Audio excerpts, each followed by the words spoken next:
அனைவருக்கும் வணக்கம். ஒரு நெத்திலி மீன் வறுவல் எப்படி செய்கிறதுன்னு பார்க்கலாம். அதற்கு 1/2 கிலோ மீனை வாங்கி சுத்தம் பண்ணி உப்பு மஞ்சத்தூள் எல்லாம் போட்டு கழுவி எடுத்து வச்சுருக்கேன். அதில் 1 டீஸ்பூன் அளவுக்கு மிளகாய்த்தூள், தனி மிளகாய்த்தூள் சேர்த்துருங்க.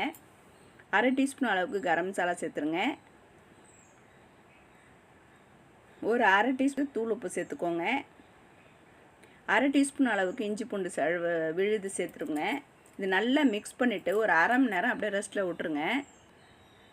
இது முதல்ல நல்லா ஊறட்டும். நம்ம ஒரு கடாயில் ஒரு 2 குழிக்கரண்டி அளவுக்கு எண்ணெய் ஊற்றிக்கலாம். ரொம்ப அதிகப்படியாக ஊற்றினாலும் அது பொரிச்சு எடுத்த பிறகு அந்த மீனோட எண்ணெய் வேஸ்ட் ஆகும். அதனால் இதில் 2 குழிக்கரண்டி அளவுக்கு மட்டும் எண்ணெய் ஊற்றிக்கிட்டால் போதும். இது தேங்காய் எண்ணெயாக ஊற்றிக்கிட்டிங்கன்னா இன்னும் டேஸ்ட்டு நல்லாயிருக்கும். நம்மளோட இஷ்டம்தான். சன்ஃப்ளவர் ஆயில் வேணாலும் ஊற்றலாம், கடலை எண்ணெயாலும் ஊற்றலாம், தேங்காய் எண்ணெயாலும் ஊற்றலாம், நம்மளோட விருப்பம்தான். இப்போ இது எல்லாத்தையும் அரேஞ்ச் பண்ணியாச்சு. இது கரெக்டாக 2 நிமிஷம் பார்த்துக்கிட்டு டக்குன்னு திருப்பி போட்டுருங்க. ரொம்ப நேரம் ஃப்ரை ஆகாது, சீக்கிரம் ரெடி ஆகிடும்.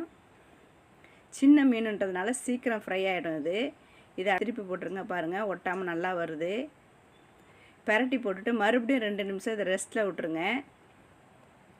வெந்த பிறகு எடுத்து சர்வ் பண்ண ரெடி ஆகிடும். இது ரசம் சாதம், சாம்பார் சாதம், இப்படி கூட்டு எல்லாத்துக்குமே ரொம்ப காம்பினேஷன் சூப்பராக இருக்கும்.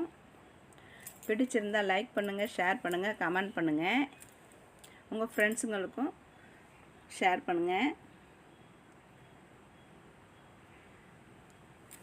ரெடி ஆகிடுச்சு சாப்பிட்றதுக்கு.